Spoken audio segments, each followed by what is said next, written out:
Welcome into STL Mom. So glad you are along with us today. It is almost that time. Yes, the summer is slowly starting to come to an end for students.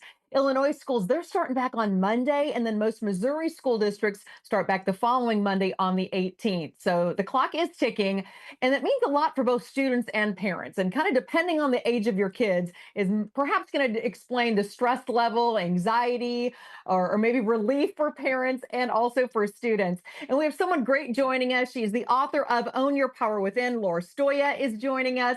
And we're so glad you're with us. You're also a mom, so you've been through a lot of these stages.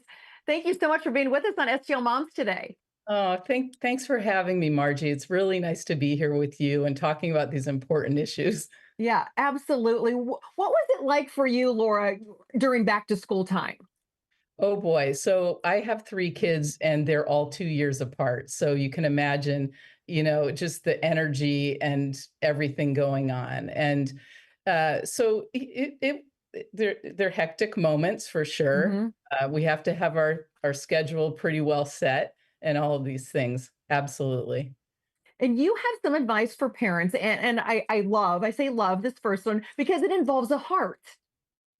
Yes. So I do have some advice. I actually have three really good tips for stress and anxiety and Hmm. any kind of transition. And that's why I wrote my book on your power within to really help people in really any situation Hmm. of stress and anxiety. And this is a tough one too, because going back to school, no matter what age our kids are, it's a challenge. So I have a couple of tips. The first is to really you set the tone. We set the Hmm. tone in our household. We really do. We want to, give our kids as much freedom and all of these things, but we do set the tone in the morning. So I'm going to give you a little tip in that tip, and that is just when you think you're leaping out of bed, lay back down, put your head on the pillow, close your eyes, and relax your shoulders and take a deep breath in through your nose all the way to the top and tell yourself you're filling yourself with everything that matters to you today.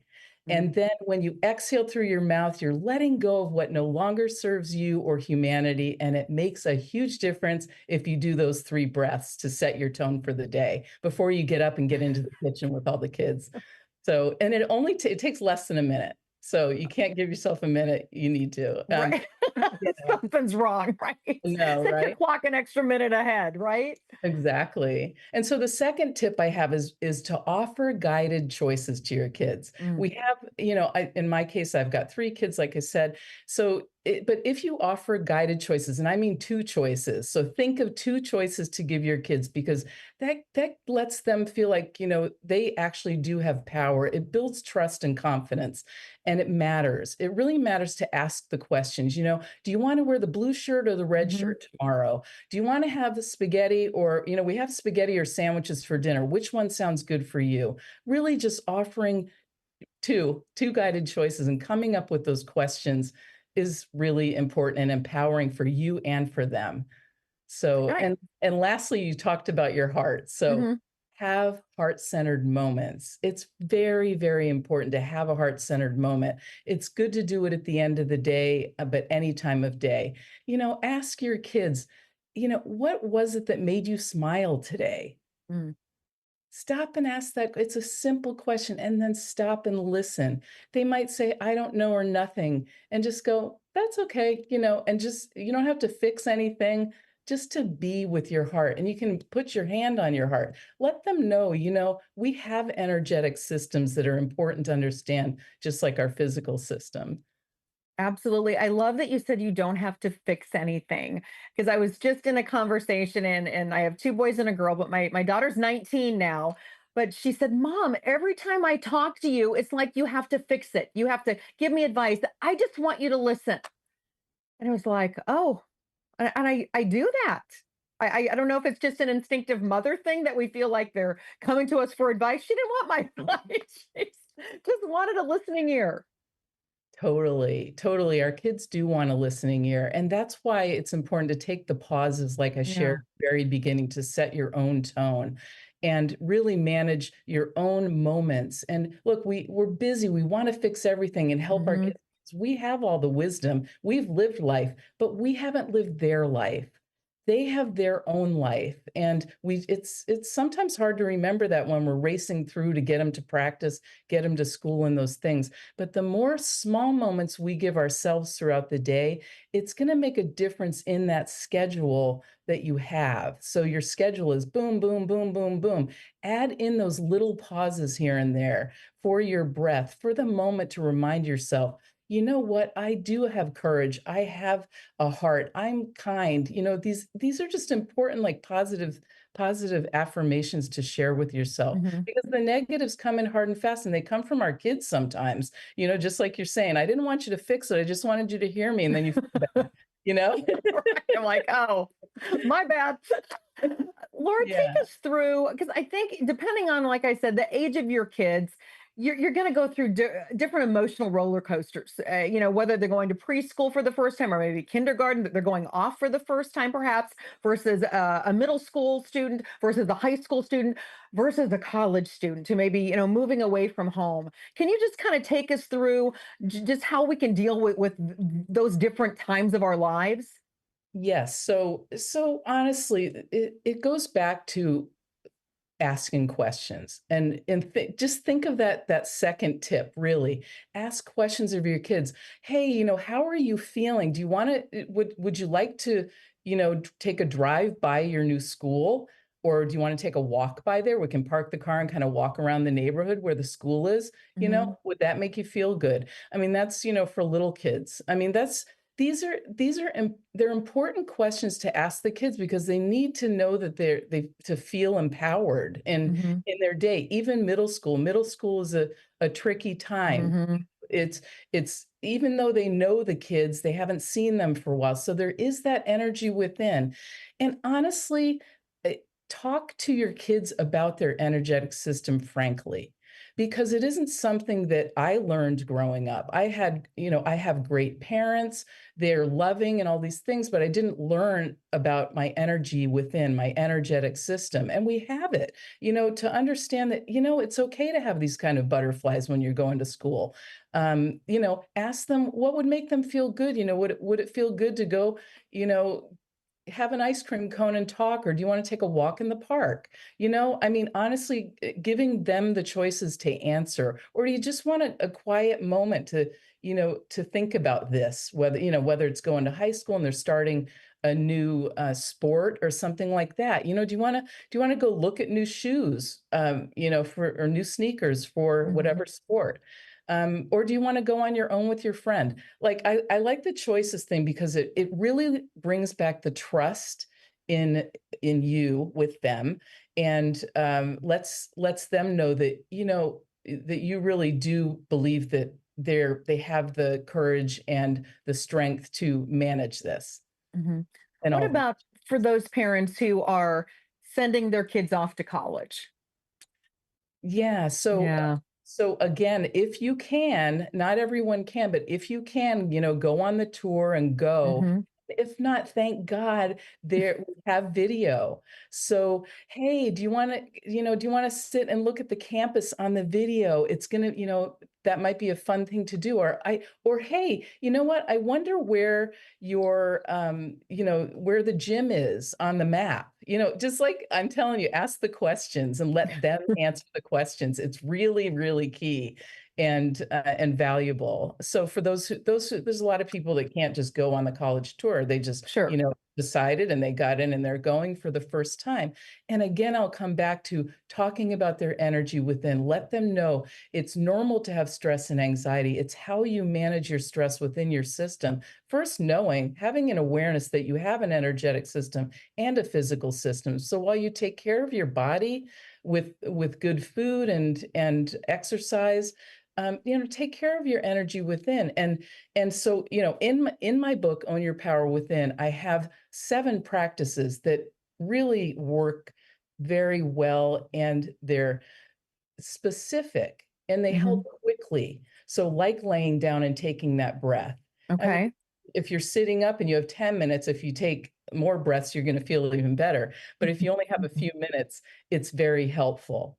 and remembering to tell your kids when they're going off to college, look, the negatives come in hard and fast. It isn't your reality. They aren't the Mhm. truth. Your truth is the opposite of those negatives. And so trust that. And then, you can have a conversation about what those opposites might look like. And have a game. Hey, I found this list of all these positive traits. And I circled a few that I feel like today. Which ones do you feel like today? And listen, it's a big way to sandwich those negatives because the more we fill with positives, we can't get rid of the negatives. They're here forever because they're our safety mechanism, if you will, from Mhm. go. But so it's not like how do I get rid of the negatives? It's how do I live with the negatives? And in my opinion, the best way to live with them is to keep filling yourself on both sides of it with your positive actual truths. Mhm. And so those are just some of the practices that are in my book on your power within, and they've been tried and true and worked for people. They work quickly and effectively, and that's what I like, and that's what kids like too, things that work quick, but realize they're practices. So Mhm. it's something that you need to do, like brushing your teeth, and so you can get 2 or 3 done before you get out of bed. You can do your breath, you can turn over and do a child's pose, and that's one of the body movements. So because they're just that helpful. When you talk about our energy within, what specifically are you referring to? So think when you think of our physical body Mhm. and you bang your knee, you can feel that pain in that moment is in your knee. But when you're sitting and you have an important meeting and your boss all of a sudden isn't going to be there and it's you're in the spotlight and you feel that you've got this because you've done it, you know your Mhm. material, but you still feel that kind of internal energy. There are quick ways of real so your energetic system just picture it as the air you breathe in from the from your toes to the top of your head. Mhm. You can picture breathing that way, and because there is energy within it, we are made of energy, by the way, and so it's just not something that's taught. And so the more we know we have an energetic system, it's easier to clear that. We know what to do for the banged knee. If it's bleeding, we're going to put a band-aid on it. Mhm. And so if you know what to do for those kind of anxiety things when you're going off to college for the first time and you have a couple of tools that are going to help you that your mom or dad gave to you, and you talk frankly about them. This is real, and Mhm. you share how this helps you. Then they'll have that, and it really does work. It really does help. And talk specifically to the parents here with what they may be going through, seeing their little one going off. I remember when my oldest went off to preschool, and I was just like, don't cry in front of him, don't let him see you cry, whatever you do. But I left him, and I could hear him, not so certain he wanted to stay. And I was walking down that hall, and I just lost it. But it was fine because I didn't let him see me cry. But you go through all of those emotions, or you're dropping your kid off at school. You may not see him till the holidays. What advice can you offer for those parents? Yeah, so I'm for first, it's I think it's okay to show our kids that we also have some emotions, Hmm. and you can have tears and smiling at the same time, and let them know, I'm gonna Yeah. miss you today too. Give them a big hug and tell the teacher. I remember the exact same thing that you're talking about, and my kids were. I have two boys and a girl. My kids were Hmm. crying going in, and I thought, oh my God, this is the most awful thing. Yes. The teacher said, as you're walking away, take a peek into the window and just so you can see what's going on. And and let me tell you, the second I left, they quit crying and they were having fun. And I Right. was like, oh, Hmm. okay. Yeah. So I mean, look, and then take these moments for yourself. Fit moments of pause and care for yourself into your day after you drop your child off, your preschooler off, and you have all of these emotions. It's first tell yourself it's okay. Put your Yeah. hand on your heart. Look, we're human and we have emotions, and these are normal emotions. They really are. This isn't the emotion that turns you upside down and sideways. But it's one that really pulls at our heartstrings because we're leaving our kids in somebody else's hands. Hmm. But letting yourself know, "This is normal, this is okay, I'm gonna, take some breaths and remember, that at the end of the day, we're gonna do our heart-centered moment together, and I'm really excited," or when maybe it's 4 hours later when preschoolers are done, and, "We're gonna talk about what made them smile," and then you're gonna be smiling and beaming, and then you tell them what made you smile, and then you just sit and allow moments to be. We don't have Mhm. to fill everything up with words all the time. I love that. We need to take a quick break. Laura, can you stick around for a little bit longer or do you need to go? No, absolutely, I'm happy to stay for sure. Okay, we're going to take a quick break. We're talking with Laura Stoya. She is the author of Own Your Power Within. We'll be right back.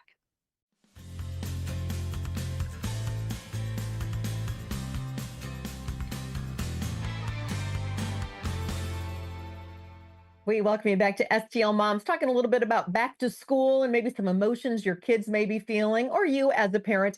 And we're continuing our conversation with Laura Stoya. She is the author of Own Your Power Within.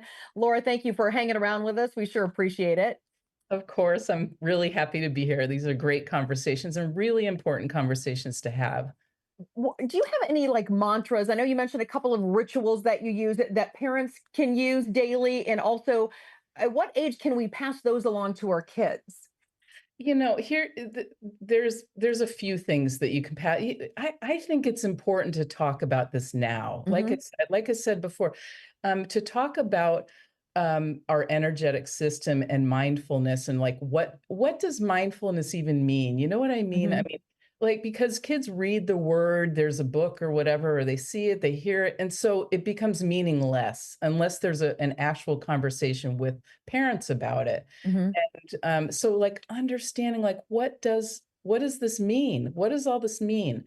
And so to an easy way of explaining mindfulness, in my opinion, is Hmm. that mindfulness means that we respond rather than react. And this is an important distinction in life for us and for our kids. And it's a great conversation to have. What does responding versus reacting mean to you? And because a lot of times we're reacting, our kids are fighting, things are going, happening, and I got to go somewhere and I can't find my shoe. And a lot of things are going on. So as parents, I know we tend to react Hmm. and instead of responding. And that's where I'm saying, remember your energy, remember you set the tone. And it's not in a bad way, it's in a kind way. Remember kindly and gently with your heart and easy tips with your kids if they're kind of nervous about something. Tell them to put their hand on their heart because look when you do that and you put your hand on your heart, you remember the connection with your heart and your energy within. And there's a little phrase that I like to say, and Hmm. that is, we got this. And you can tell your teenagers that, your even little kids, "We got this, honey, we got this." And then that'll stick in their mind. We got this. I do got this. I got this." And so just 3 little words, a hand on the heart, if you need to remember quick, you can snap, and then Hmm. go, "Oh, okay, snap. I need a moment." And and go with that. So that's I hope I answered your question and You did. And I love that because that's actually something I always say to my youngest son. I always say, "You got this. You got this." Whether it's going to school to take a test or he's going on the football field, it's always, "You got this." Like, you right. got this. So I love that. I Yeah, know. it's just ensuring them, Great. like, I have confidence in you and you should too, because I know that I know that I know that you're going to nail this. Right, but we also want them to know that they got this. And Yeah. so if they say, "We got this," meaning Hmm. in their mind, they use the word "we" and not even "I." "We" means me, myself, and I. Mm. Me, myself, and I is my whole system, my whole self. We got this. And the we also encompasses family. So they know they feel your trust and courage and your strength when you say you got this. But if they Yeah. say we got this is me, myself, and I know I've got my family support. I like that. Yeah. How can parents balance, and I guess this is more for the older kids, Laura, just kind of balance structure with freedom for the older kids and teens, kind of trying to find their own identity in life? Yeah, well, again, this goes back to, and it's the third practice of the Hmm. book is called clearing the negatives and sharing Okay. why it's important to understand how these negatives come in. Because when you give your kids an opportunity to one have the awareness of it, and many times we don't know what is this? What are these negatives Hmm. voices in our heads? And they come in quick when you're walking into school and someone says, what is that you're wearing or what are you doing? And you're just like, oh, I didn't know I was doing something. And then all of a sudden that's all you hear all day is what am I doing, wrong. But if you have the awareness and the knowing from hopefully from home, Hmm. sharing, look, it's normal, these negatives come in hard and fast, so I want you to have a few little practices that you can do to sandwich that and to just Hmm. realize it's a normal thing. It's not normal. So um yeah, I mean, to because what that does, it helps you to create the space in your system to align yourself more with what actually matters. What actually matters is not that conversation and that person who you don't even really know. Um, Hmm. and so it allows you when you do the breaths and you do these, the mantras and positive affirmations and things like that, even the quick things, we got this, it reminds you of your truth and Yeah. and your intentions and your focus. It's important to have intentions for yourself. So when you go off to college and when you go off to middle school, when you go off to grade school, let's talk about intentions, even with our young kids, and matter of factly. What are your intentions for today? I don't know. Well, let's talk about that and then ask questions. Hmm. Because intentions are part of our life journey. They're like a goal, but the goal to me is like the end game, where intentions are the flow and journey of life. Hmm. And so if you stick with intentions, they can change, they flow, kids know that. But really go with what are your intentions and go Yeah. with those intentions so that they know that's what really matters to me, not what all this noise is in the background. Yeah. And when they do the practices, which are quick and easy, it helps them to center and balance themselves, which is what I'm talking about with your energetic system. Hmm. Knowing a little bit about your energy is key. And look, without going too deep into it, I don't know if you've heard of the chakras, but Hmm. we have 7 main chakras. There's hundreds, but there's 7 main ones, just to keep simple. They are our internal energetic system. They start at the root and they go up to the crown of our head. If you just have that simple, basic knowledge when you breathe, it'll be easier to know how to clear those blockages, just like you're going to clear your physical blockages when Hmm. you're hurting. So yeah, I hope that helped, and, Yeah. I think that really having those honest and open conversations and keeping it simple with our kids, but factual and real, and you too, setting your tone, showing them Hmm. what you do. "Hey, let's sit down with the young one, after school. Let's make a heart and, talk about what makes our heart happy today. Who in your class made your heart happy today?" Keep it simple, but that's a heart-centered practice for both of you. Yeah, absolutely. Laura Storia, thank you so much for being with us. You can check out her book, Own Your Power Within. We appreciate your time today. We can all just take a nice deep breath and go into that back to school time. Thank you so much. Oh, We you're appreciate welcome. it. I just wanna lastly just say, Yeah. if you or anyone wants to reach out to me, any of your viewers, you can Hmm. find me on Instagram at Laura Stoya Holistic Healing and message me. I'm happy to answer any questions or talk a little bit more. And, just remember, keep it simple, but do things that work for yourself. We're Hmm. only here for a blink of time, and that time matters, so do what matters to you and figure out your intentions so that you actually live your life in a way that matters. Those are some great final words. Thank you so much for your time today. You're welcome. Thanks for having me on, Margie. Have a good day. You too. That is going to do it for us, everybody. We'll see you next time.